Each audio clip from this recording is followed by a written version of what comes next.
ಇದು ಆರ್‌ಸಿಬಿಯ ಹೊಸ ಅಧ್ಯಾಯ. ನಮಸ್ಕಾರ ಫ್ರೆಂಡ್ಸ್. ಕ್ರಿಕೆಟ್ ಲೋಕದಲ್ಲಿ ಕೆಲವು ತಂಡಗಳು ಟ್ರೋಫಿಗಳಿಂದ ಪ್ರಸಿದ್ಧಿಯಾಗುತ್ತವೆ. ಆದರೆ ಇನ್ನು ಕೆಲವು ತಂಡಗಳು ತಮ್ಮ ಫ್ಯಾನ್ಸ್ಗಳ ಪ್ರೀತಿ, ಫ್ಯಾಷನ್ ಮತ್ತು ನಂಬಿಕೆಯಿಂದಲೇ ಲೆಜೆಂಡ್ ಆಗುತ್ತವೆ. ಅಂತಹ ಒಂದು ತಂಡವೇ ರಾಯಲ್ ಚಾಲೆಂಜರ್ಸ್ ಬೆಂಗಳೂರು. 2008ರಲ್ಲಿ ಆರಂಭವಾದ ಈ ತಂಡದ ಪ್ರಯಾಣ ಸುಲಭವಾಗಿರಲಿಲ್ಲ. ಅಪ್ಸ್ ಮತ್ತು ಡೌನ್ಸ್, ಹಾರ್ಟ್ ಬ್ರೇಕ್ಸ್, ಲೆಜೆಂಡರಿ ಆಟಗಾರರು ಮತ್ತು ಮಿಲಿಯನ್ಸ್ ಫ್ಯಾನ್ಸ್ಗಳ ಬೆಂಬಲದಿಂದ ಆರ್‌ಸಿಬಿ ಇಂದು ಕ್ರಿಕೆಟ್ ಜಗತ್ತಿನಲ್ಲಿ ಅತ್ಯಂತ ಪ್ರೀತಿಸಲ್ಪಡುವ ತಂಡಗಳಲ್ಲಿ ಒಂದಾಗಿದೆ. ಇವತ್ತು ನಾವು ನೋಡೋಣ ಆರ್‌ಸಿಬಿ ತಂಡದ ಸಂಪೂರ್ಣ ಜರ್ನಿಯನ್ನು, ಆರಂಭದಿಂದ ಹಿಡಿದು ದೊಡ್ಡ ಕ್ಷಣಗಳವರೆಗೆ.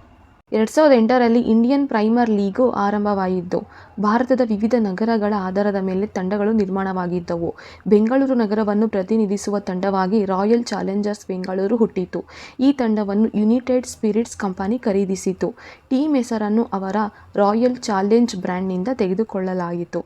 ಆರ್‌ಸಿಬಿಯ ಹೋಮ್ ಗ್ರೌಂಡ್ ಬೆಂಗಳೂರಿನಲ್ಲಿರುವ ಎಂ. ಚಿನ್ನಸ್ವಾಮಿ ಸ್ಟೇಡಿಯಂ. ಇದು ಬ್ಯಾಟ್ಸ್ಮನ್ಗಳಿಗೆ ಅನುಕೂಲಕರವಾದ ಮೈದಾನವೆಂದು ಪ್ರಸಿದ್ಧವಾಗಿದೆ. ಫುಲ್ ವಿಡಿಯೋ ಯೂಟ್ಯೂಬ್ ಚಾನಲ್ನಲ್ಲಿದೆ, ಹೋಗಿ ನೋಡಿ ಫ್ರೆಂಡ್ಸ್. Thank you.